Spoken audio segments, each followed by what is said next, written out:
Hello everyone and welcome to Project Insights Project Management webinar.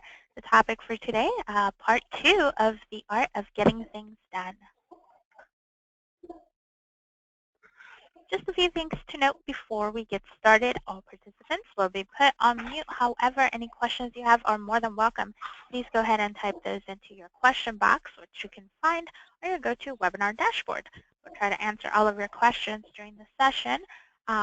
But if we can't, we'll make sure to get to you through email. All of our PM training sessions are valid for 1 PDU free of charge. However, you must be in attendance for the full session. We'll email you your PDU certificate by the end of today. So I do ask that you please hold off on emailing me about your certificate until then. And for all other PDU information, please visit our PI community. Type in PDU in the search, and you will find the PMI rules in an article called Webinars and PDUs. Also, for those of you that are interested in the recording and slides, those will also be sent to you by tomorrow.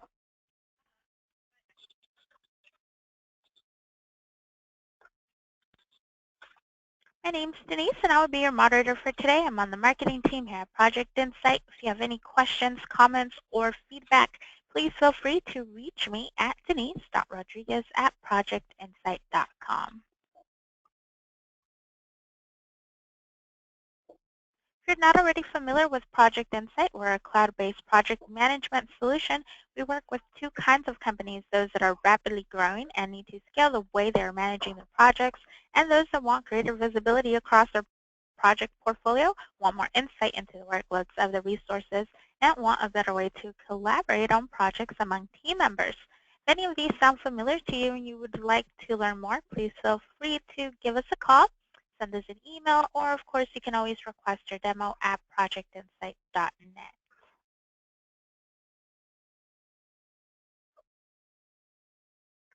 We'd like to give a warm welcome to our presenter today, Diane Buckley. Diane is the CEO of Core Performance Concepts. CPC helps companies by training team members in project management, PMP preparation, leadership, and business analysis. Diane has an MBA and a PMP and over 30 years of experience in the PM industry. Welcome, Diane. How are you doing this morning? I'm doing great, Denise, and welcome everybody. I'm looking forward to this session. We had a great one last time, and got lots and lots and lots of questions from you guys.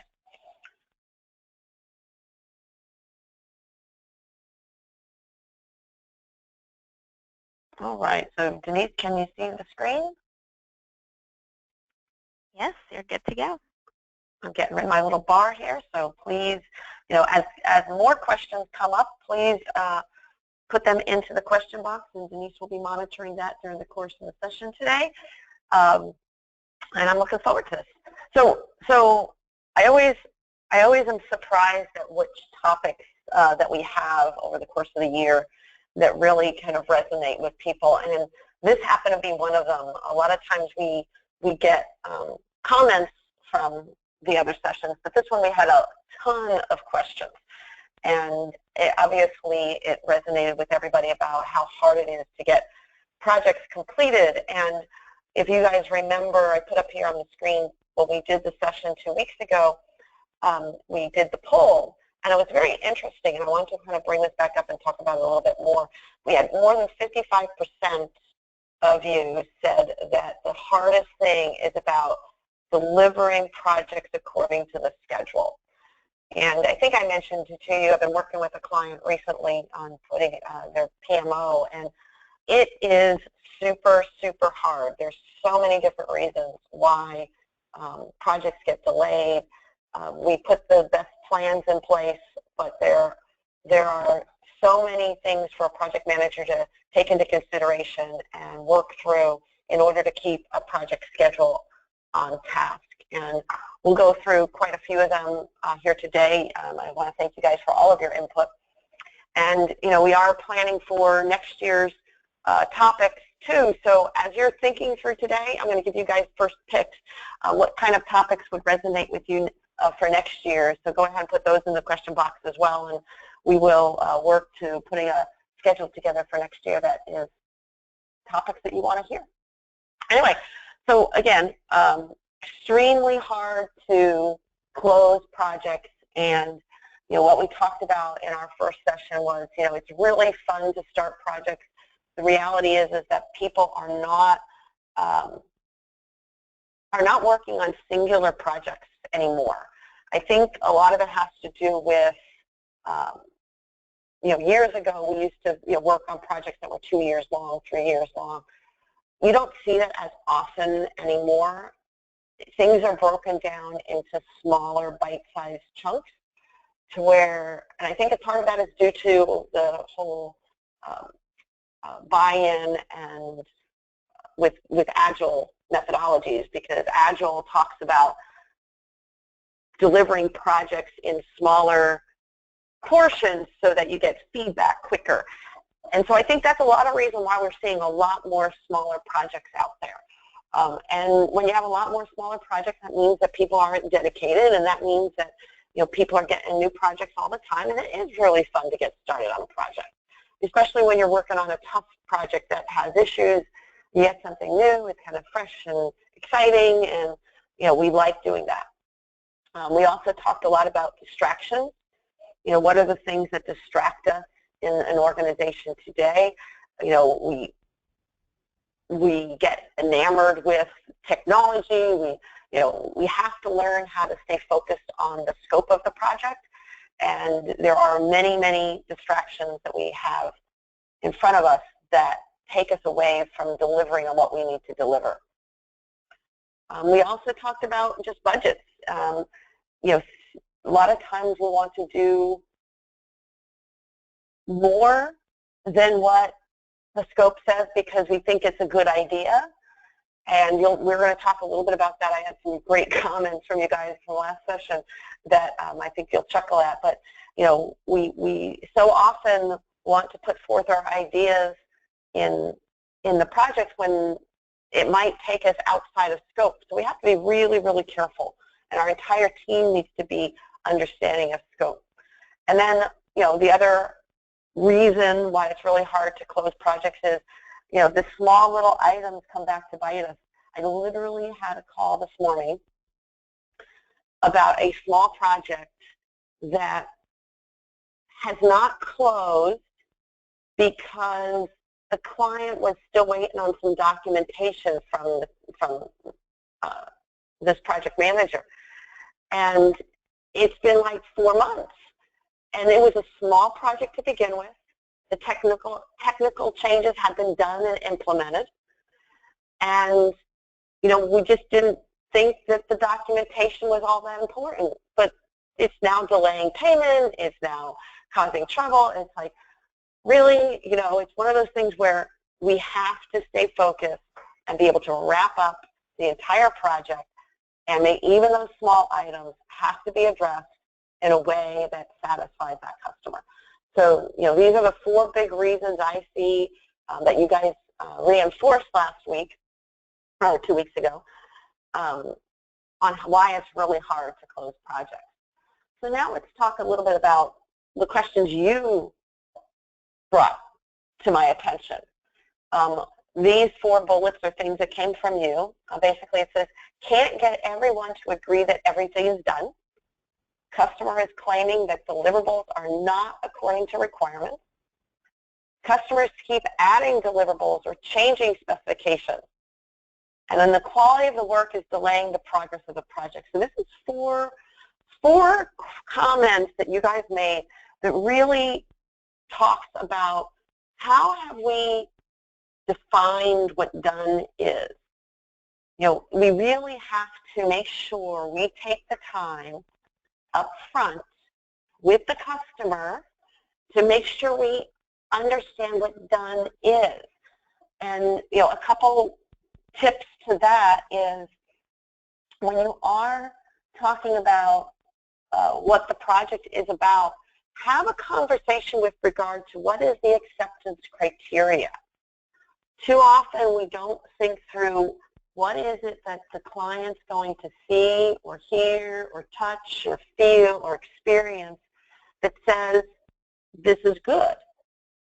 And it doesn't have to be like one line item kind of thing. It doesn't have to be, a very objective item. It still could be somewhat subjective. If it's subjective, what I would do is have a conversation about what would it look like when you are done. Have that conversation, document that conversation, because half the battle is making sure when you get to the end of the project that you can demonstrate that you've achieved done.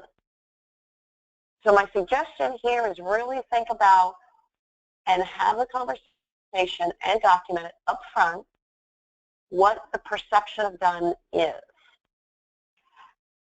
Is there any questions on that one, Denise, before I move?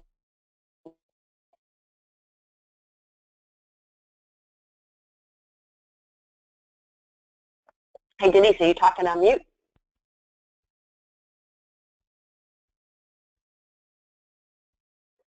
Can you hear me? Yes, I was. I was on double mute. I thought, all of a sudden, I thought I was like talking for 5 minutes and nobody heard me. You're rattling. No, you're good to go. But yes, guys, if you have any questions, please feel free to send those over. Okay, awesome. So the other part was about the value of having that conversation about what is done early on. It does help you agree what you're testing against at the end. It also helps, rather than looking at specific requirements, when you put requirements together, you're putting requirements together to solve a problem. And to be honest with ourselves, we have to sit here and say there's many ways to solve a problem. And you're going to put requirements together on things that you want to be able to solve the problem. And sometimes those requirements work, and sometimes those requirements don't work. So if you stay on the path and the conversation about making sure the problem is solved, and not whether or not you've done the 5 requirements, that would be a huge help, because you're really trying to validate that the problem is solved. And if for some reason your requirements get you 90% of the way there, but the problem still isn't solved, I don't have a problem putting in a few more requirements to make sure the problem is solved. Sometimes you can do that and sometimes you can't. I mean, sometimes the reality is you can't fully solve that problem. But that's where the conversation with your customer needs to be. Not whether or not they need to add requirements. It's whether or not we've solved the problem that was expected to be solved. The third bullet is about them changing deliverables, and that really is a control issue for you as project managers. You have to have that tough conversation about what is in scope and what's not in scope. And if you've done a poor job up front in defining what done is, you will struggle with regard to the client changing things midstream. It's so important to make sure you document what is agreed to up front so that there's minimizes the issues later. You know, I'm not saying that the issues go away. I'm saying that your conversations will be very different and not as contentious, and you'll get a much happier client if you take the time to define that up front.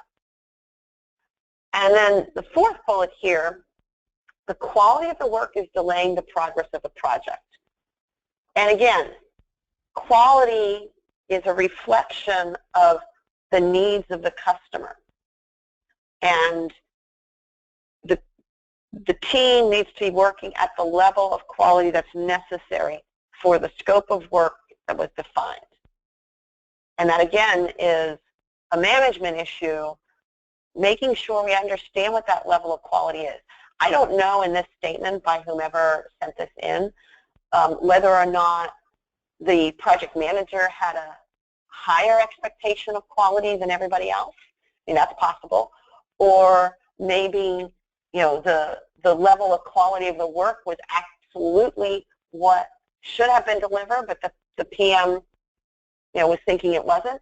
You have to have that discussion about what is done, and that also helps define what quality is needed.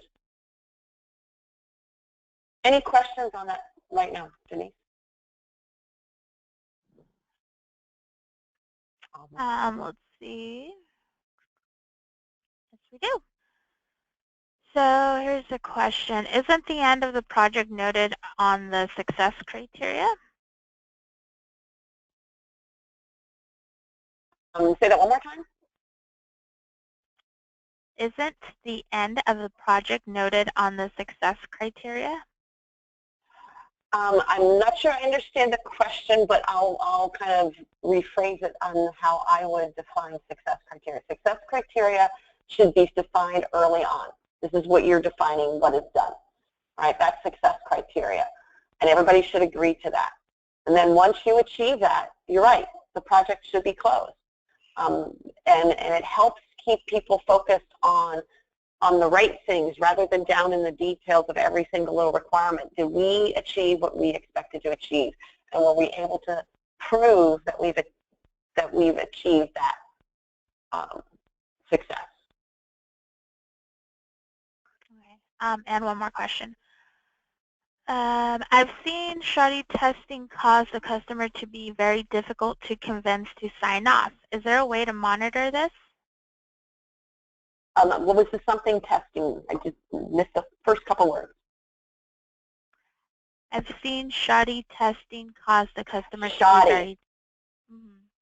Okay, I was like, what's the term? Shoddy, meaning poor testing. Yes. One of the things that I'm seeing, and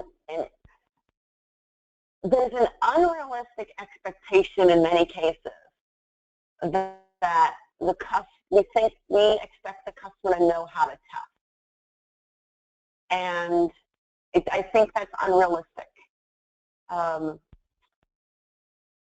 We should be ensuring that we have test plans in place. We should be running through those test plans. We should be providing those test plans to our clients and giving them guidance on what they should be testing. So there's the requirements testing, which is that down in the details, making sure that each individual requirement is completed.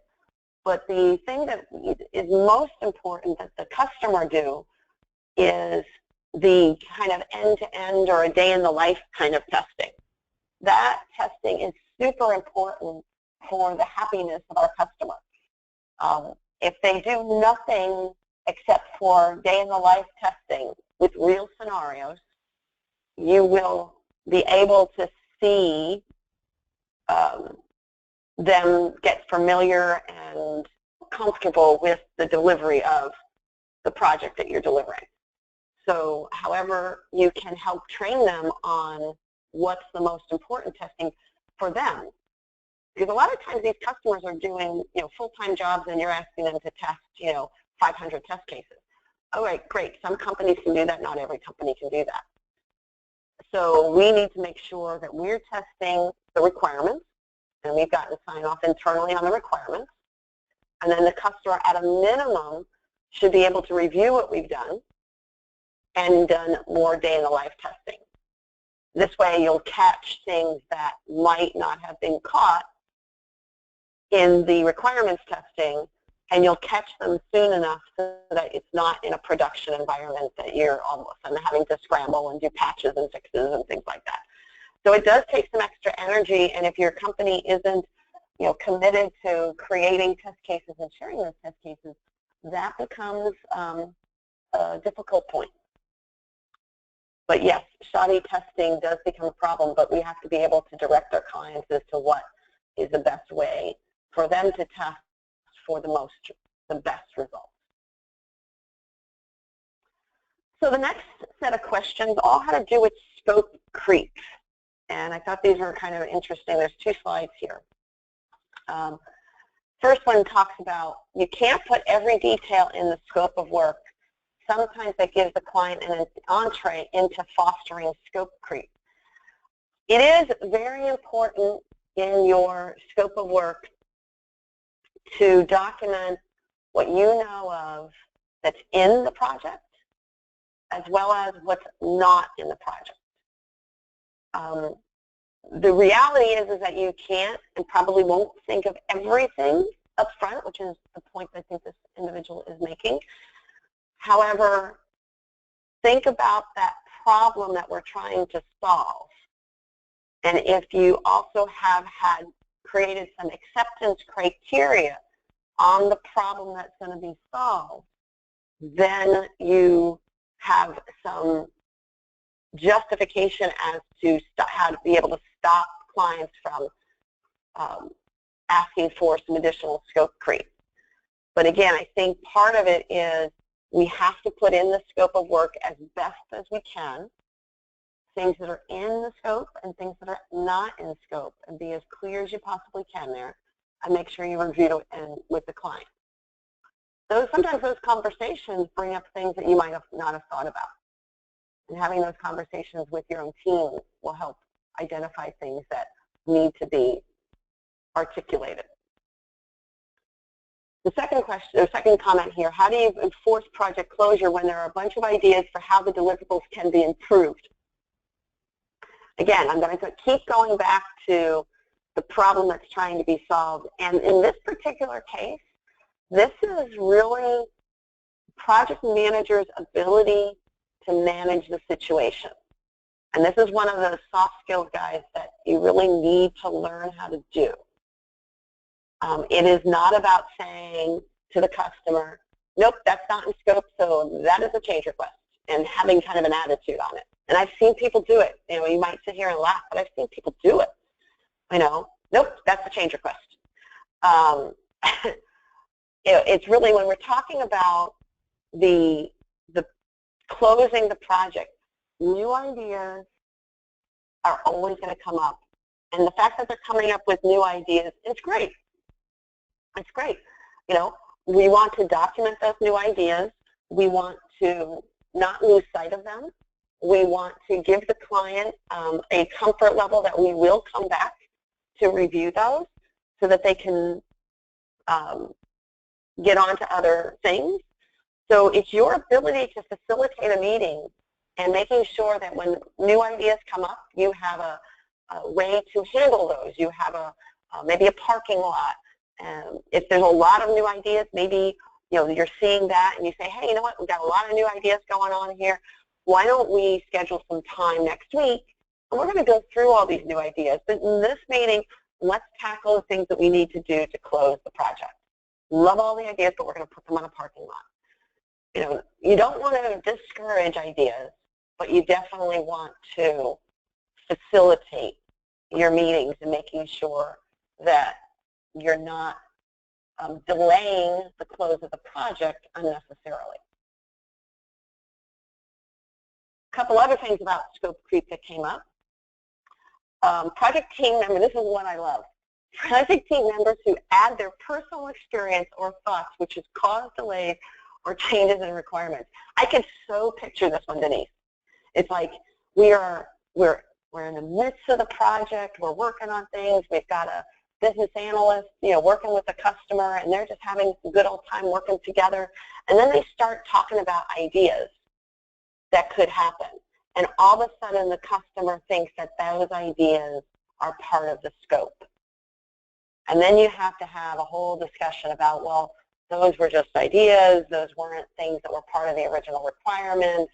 I totally see where this can cause delays or changes in requirements. Does anybody have, let's go and get some feedback, anybody have thoughts around how to manage your team and minimize this from happening? I'll give you guys a few minutes to write your ideas, and then Denise, if you can come look at that. But I'll come back to that in a second because I thought that was a very interesting comment. And I'll jump over to the last one here. Top executives wanting to change scope without respecting the plan in place. This one is, not every executive has been in your shoes before. you being the project manager and having to deal with managing the scope and managing the requirements and getting the client sign off and all that kind of stuff. The executives, their responsibility is to make sure they're growing the company, and they could be talking to clients and they can be making promises that you didn't know about and weren't participating in, and they're basically saying it's okay to put it as part of the project. Unfortunately, that's going to continue to happen. So one of the things I think is important for every project manager to have is a relationship with those top executives that you can come back to and have the discussion about what was the impact of what they just did. Now, we should always be documenting what happens on our projects and what gets added and how we go through the change control process. But those things are going to happen, and I'm not a fan of sitting here placing blame. I'm a fan of educating others, and so that the next project goes better. And I do recognize that the executives have a different goal in mind, and they are going to make promises. So what you need to make sure that happens is they understand where you're coming from, and making sure that they are not seriously impacting your project, but we need to communicate to them and let them know what the impact is. And the only way you do that is just by building a relationship with those executives. They've not been in, most of them, or many of them have not been in your shoes before, so they don't understand what you're dealing with. And we need to help educate them on what could have been a better way, not just saying that it was a problem, but when things like that come up, maybe the best thing to do is to pull me into the conversation. We can figure out what is absolutely necessary and the things that can be done in a short period of time and things that can't. We should be having those conversations with the client and not just making blatant promises. So again, it comes down to your soft skills and your relationships with those executives and making sure that they understand how best to help you succeed, just like you need to understand how best to help them succeed. All right? It's about understanding each other's role in the organization and having some empathy for that. So let's go back to the other one about project team members. Denise, any comments about how we manage our project team members? Yes, we do. Let's see here. Jennifer says she uses the yes but approach when appropriate.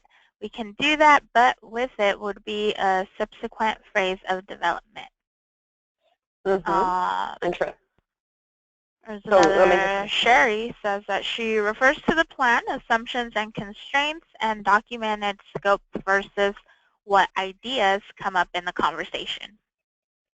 Great. Now, in Sherry's case, that kind of assumes that you're there with them. One thing I want you guys to keep in mind is you guys are, to me, you're educators. All right? You are leading the project, and you may have 2 people on your team, you may have 50 people on your team. You do need to set expectations with every team member.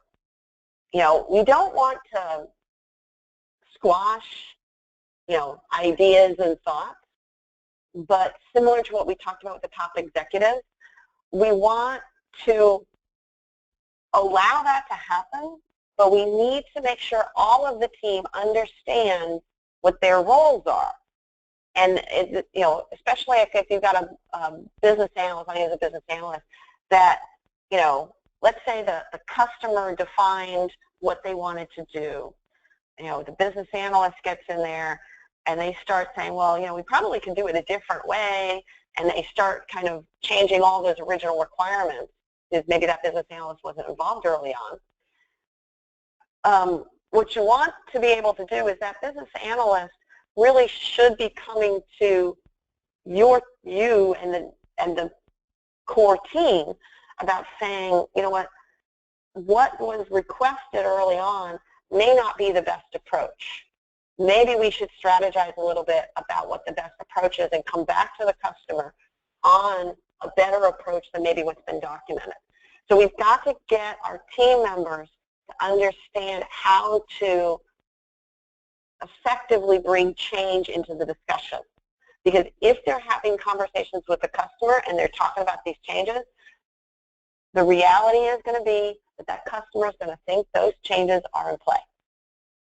And it may not be the best thing for your project to do those changes. So you have to educate your team with regard to what is that process and how best to manage the reality that ideas will come up and that you're going to have your own ideas as well as the customer is going to have the ideas. There needs to be an appropriate environment for that discussion to happen, but not just with the customer and not on their own kind of thing. Okay, so we need to make sure we're educating our team on how best to do that. And I think we assume that our team members know that, but again, they've not done their job. They've not had to, manage the scope of a project before, in many cases. And, most of the time I find that they want to help. So these conversations just come naturally, that they're trying to help and solve the problems for the customer, and all these new ideas come up. So you don't want to, like I said, you don't want to squash it, but you need to make sure that your team understands how to process that kind of stuff and how to bring it to the customer and not just do it on the fly.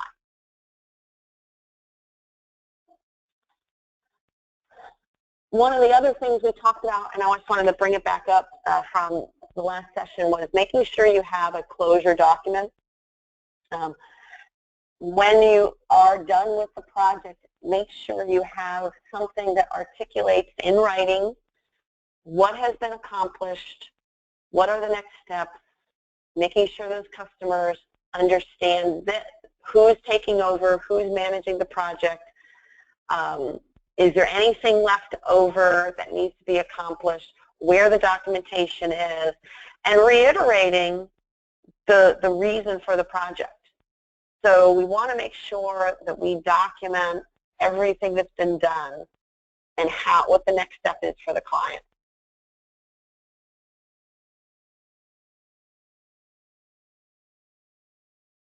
And that's just going back, and that website there, guys, there is a sample out there on our website for you to grab if you would like to have a copy of it, okay? Okay, so let's take the next thing that came back. Priority is basically the topic. Customers not being as concerned about closing the project due to conflicting priorities, so they don't spend the time to test.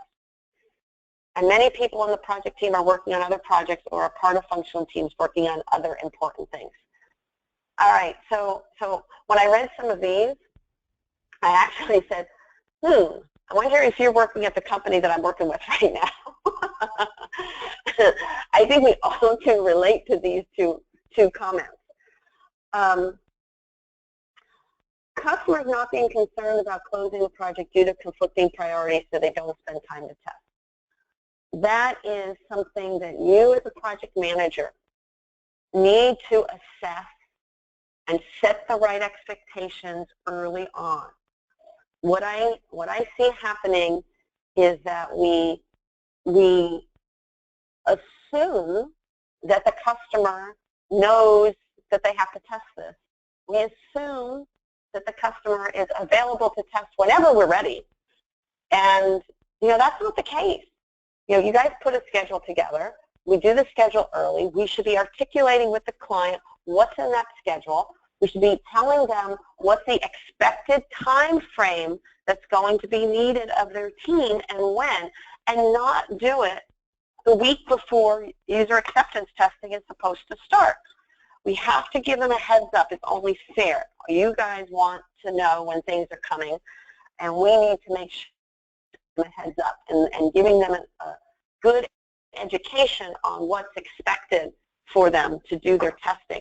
So on this particular one, I think the first item here, I think the main issue is make sure you're articulating that and they truly understand what's expected of them. And if, for those of you that have not been in our communication sessions, talk about or go back and research on what good communication is. It's not where I tell you, hey, on December 1st, you're going to be testing our system for 2 weeks. And they say, okay, that's not good communication. We have to articulate what it is expected. We're going to expect, a couple hours a day. We're going to have daily meetings to make sure your questions are being answered. I need you to allocate that time for those 2 weeks. And it is now October 26th or 7th or something like that right now. And I don't even know what day it is. I know it's Wednesday. So we have 5 weeks or so to prep for this, and this is what I'm going to expect. Does anybody have any challenge with those dates?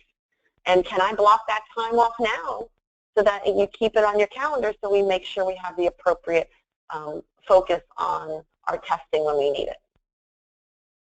Isn't that much clearer than just saying, hey, we're going to do UAT testing on December 1st? People need to understand what's expected of them, and you as the project manager need to be thinking ahead, not at the last minute.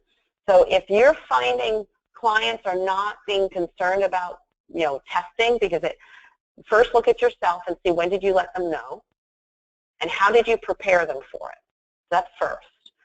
Secondly, there is the challenge of customers not being concerned. And the reason they're not concerned is probably because they've never experienced an implementation like this one before. Maybe they don't know. I mean, for those of you that are working on projects, you know that there's going to be issues that have to get resolved for testing, right? You know that. And when somebody's not concerned, that's just a big red flag that tells me they may not have ever experienced this before. And that's an opportunity for you to set expectations with that client. It's like, they might even have an unrealistic expectation on what's going to happen. So if you're implementing a new system, you've got to set the expectation, say, hey, you know what? We're going to do testing on all the functional requirements. That does not mean we've hit every single scenario that you're going to hit when you go live into production. We really need to make sure you understand how the system works, how this project's going to get implemented, and really be able to walk through this. There will be issues. Be very clear about that. There will be issues that have to be resolved. And I need your focus on doing that so that we have the issues in user acceptance testing and not when we go live. You have to set the expectation with those clients that things will happen. So if they're not being concerned, that's just a big red flag to me that they don't know what they're in for. And this is your opportunity to set that expectation early on. And we've talked about the second bullet many times with regard to people working on multiple projects. And same thing. It's about setting expectations. Do you assign people work? Do they put it on their calendar? Do you follow up with them with regard to that work? You're not going to have resources that are full-time, so you have to rely on other tools to help ensure that the work gets done in a timely manner. And making sure that you're focused on the important things for everybody and not on the frivolous things. But at some point in time, those small things become important, and they can be escalated in their importance over time as you get closer and closer to the end of the project. Any questions on priority, Denise?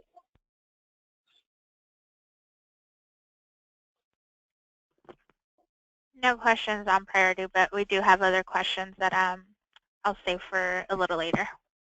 Okay, excellent. So it really does come down to, and I am a firm believer that for you to have a success of the project, you have to have a relationship with the client that you're working with. You have to be regularly meeting with them. I see too often the project managers rely on, well, we're meeting with them weekly in a group of 10 people. And we're going through the things that were completed and the things that are, coming up. And, that's how we manage our project. And that's great. But that doesn't help you handle the tough stuff. That works great when things are moving along fine. When things are not moving along fine, or if you have some challenges or you foresee some potential challenges, the way that you solve those and help keep your project on track is by building that relationship and being able to have that conversation with the client one-on-one or the team member. It really does come down to that. You have to build that rapport and you have to build the trust. And it's not about dictating what has to happen. It's about understanding what they're dealing with and helping them work through those priorities. So often I have to sit and talk with, business analysts because, inevitably they've got 10 projects going on. The stuff that they have to do takes a couple hours at a pop. It's not something that you're going to take 15 minutes and be done with it. It's things that really take thought. And, you have to help them through, okay, what projects are the things that we need to get done now? What are the tasks that need to be done today versus tomorrow? And giving them realistic expectations that they can actually achieve. And I know that's very, very tactical, but when you're dealing with a lot of small projects, which a lot of you are, that's what ends up having to happen. Because these small projects, people get very inefficient at them. And a small project could still be a $500,000 project. It could be a $500,000 project with 10 people on it. Well, guess what? Those 10 people aren't working full-time on that project.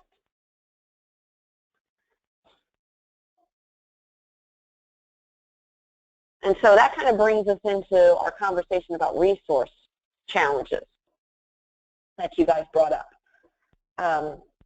There's lots of different resource challenges. One that you guys brought up was losing resources to complete the work, or the client doesn't provide the right resources, or resources get reassigned, or resources get distracted.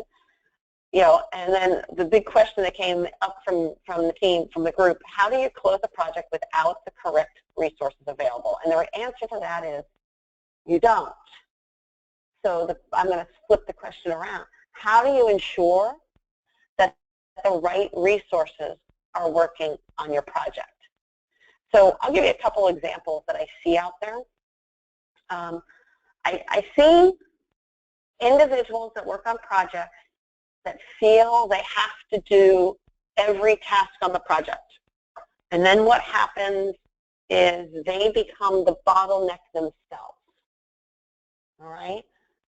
They're working 12-hour days to try to stay up with it, and that they're busy. What you should be doing is looking at the tasks that are on that person's plate and working to get additional resources to help. Sometimes people get so far into the weeds that they can't take a moment to say, hey, I need help and I'm willing to give up these couple tasks. They feel like they're a failure because they can't get the tasks done.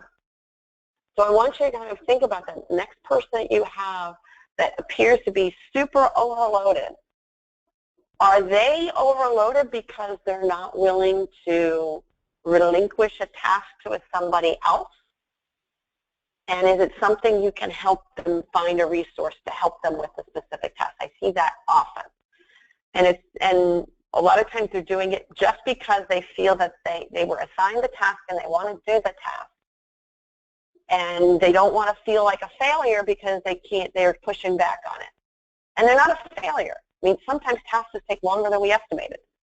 And sometimes there's challenges that we have to deal with. But when you start seeing somebody getting overloaded, you have to think about how to fast track, those tasks and give them to other people. When resources get reassigned and basically pulled off your project, you need to be able to know what kind of resource you need to support that project. Now, in some organizations, you have other resources that can fill that gap. In other organizations, you don't. Now, if you are in an organization that happens regularly, It should be part of your risk management plan, guys. You know, if resources get reassigned regularly in your organization, then when you're planning this project, you better be thinking about, you know, alternatives. You know, what can I do to ensure that my key resources on the project have backups? How do I get through that? You know, so I want you to make sure that you think through your resources and what you need from the beginning of the project and plan accordingly in your risk management plan.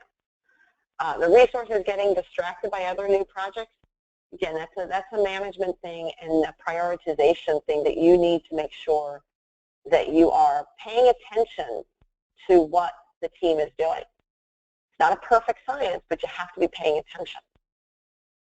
I'll stop here, Denise, and see if we have any additional questions. Yes, we do. So,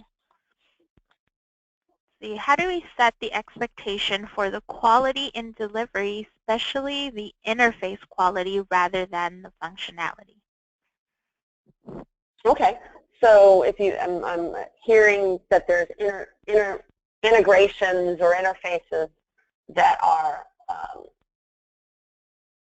the problem here. Now, an interface to me would be like a screen, you know, what the user's seeing.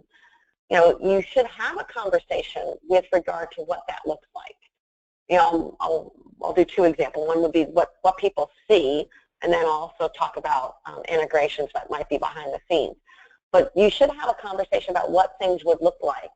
And, you know, there's a lot of different tools that we can use to set expectations. You've got prototyping, you've got wireframes, you've got all that kind of stuff that can be done very inexpensively prior to the project getting, you know, getting deep into the development stage. So make sure you're having those conversations from that standpoint. Now, if the question is about integrations where we're passing things between systems, you've got to make sure that you've accounted for the, you know, it's kind of that 80-20 rule. What are, you know, getting real examples, you know, making sure that you understand the examples the client wants to test. And if, you know, is the expectation 100% perfection on an integration? That's probably not true, because you're probably never going to be able to get, you know, every single permutation in a cost-effective manner tested. But we need to make sure that, you know, the 80% of the client's business can be handled, and that we've got test cases that account for that 80%, and your customer has identified that that 80% is covered in these test cases.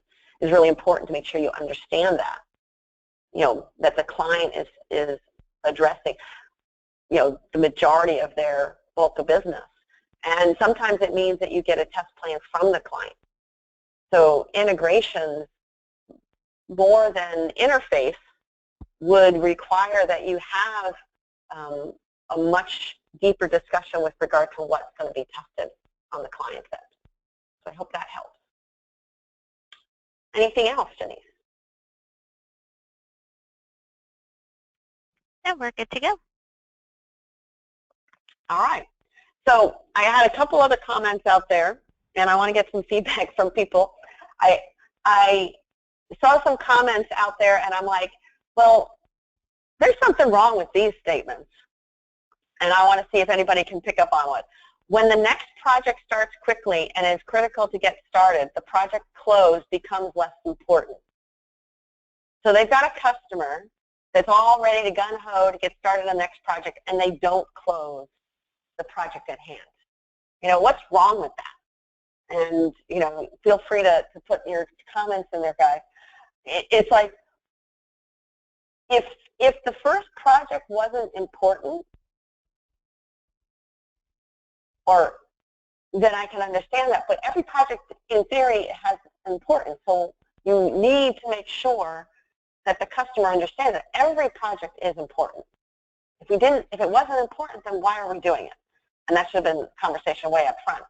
But again, it comes down to, your skills at communicating the process and making sure that you put a bow around the project and that the customer understands that we're going to put a bow around the project and we're going to close it. And if they start going down the process of wanting to get started on the other project quickly, the conversation has to be, I said, we can get started on that project, but our priority is to close this other one first. And you manage the tasks based on that. And that's a discussion with the customer. And most of the time they will work with you on that. The second one, staff buy-in on closing the project.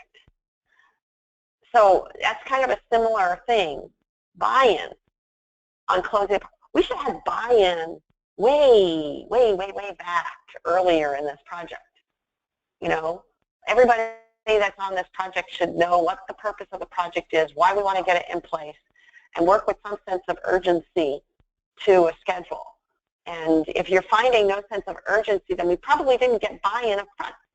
So if you're in the midst of your project right now and you're seeing people just kind of, not worrying about it, I think there's a time for a conversation here about, what do we really want to do?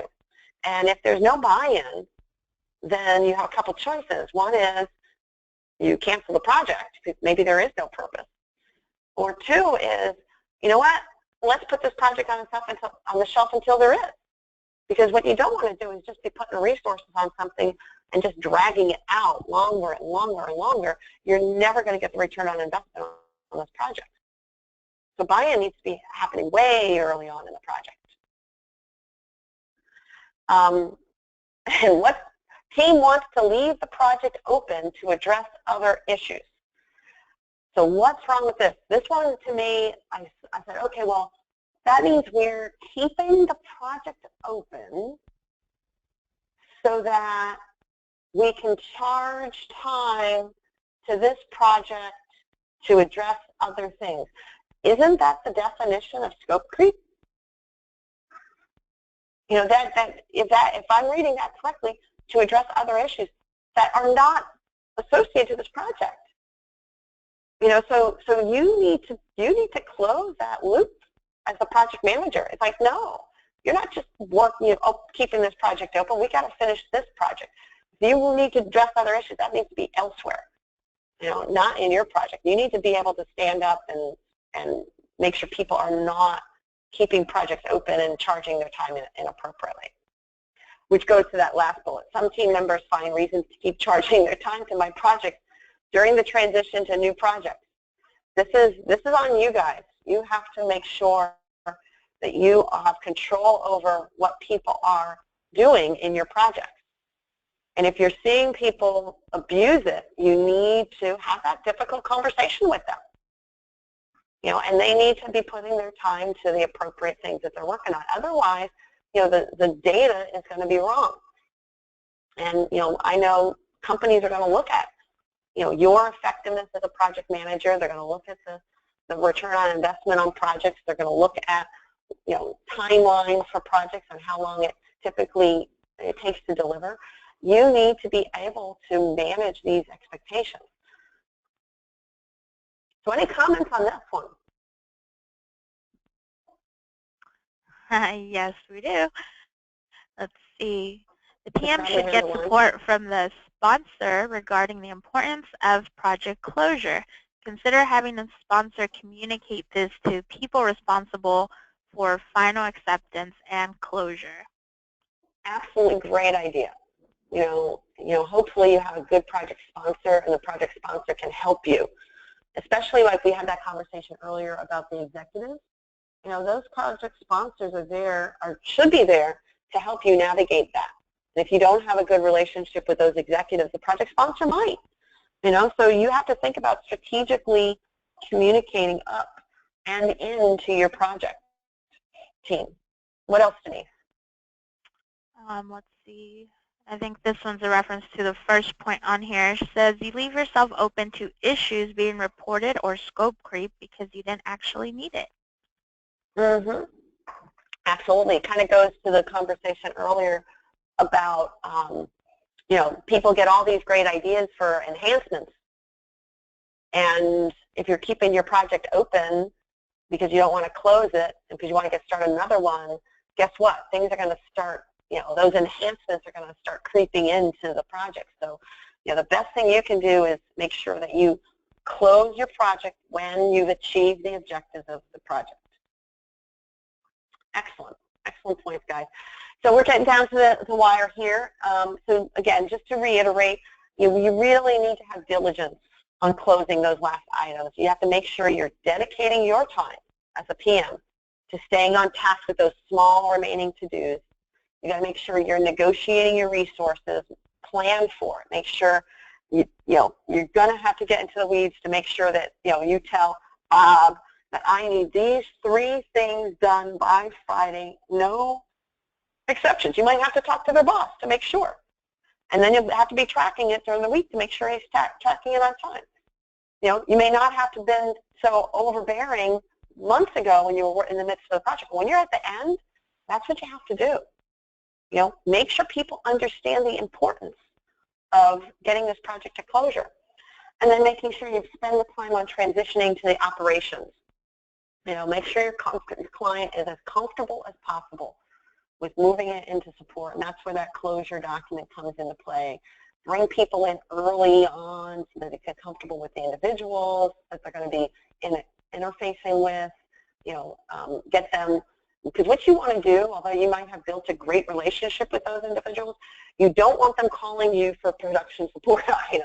You're on to your next project, and you can't manage that. You need to make sure that they're as comfortable as they possibly can to move on to the next phase of the environment. So we'll leave it open. I think we've hit a lot of questions, Denise. Any other last ones that we want to tackle? Let's do a real quick one right here. What if my team keeps postponing the closure of my project because they are temporary employees and have to leave upon project closure? Uh-oh. Yeah. That is definitely a consideration. And I'll just give you one example. This might not be a quick one. One example to address with them. If they're temporary, they want to be coming back, right? They're temporary. They want to come back. So what their motivation should be to do the best job they can so we can use them on more projects. So you give them the task, you give them the expected time frame, you give them the expected amount of effort that it should be, and if they deliver well to your expectations, you will use them more. Now, if they truly fear being let go and not having the work and they keep delaying it, then maybe that's not a resource you want. So I'm open to saying, you know what, guess what?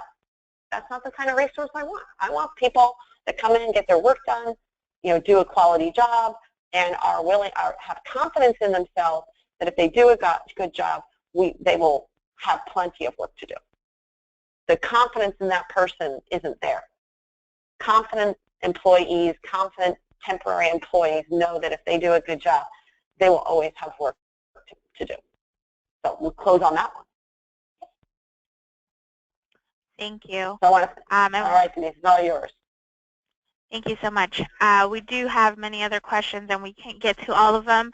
However, feel free to send those in to Diane or myself, and we'll be happy to answer those. Well, Diane will, because she's the expert. And we do have a special promotion for you brought to you by Core Performance Concepts. If you'd like to continue improving your project management skills, they're offering 10% discount for online courses. So go ahead and check them out today. I'm going to go ahead and copy that link into your chat box as usual. If it would let me, give me a second.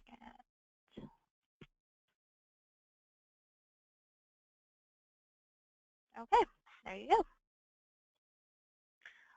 For PDUs, you will automatically receive your PDU certificate via email towards the end of today. If you have any questions, comments, feedback, anything else I can help you with, please feel free to reach me at denise.rodriguez@projectinsight.com.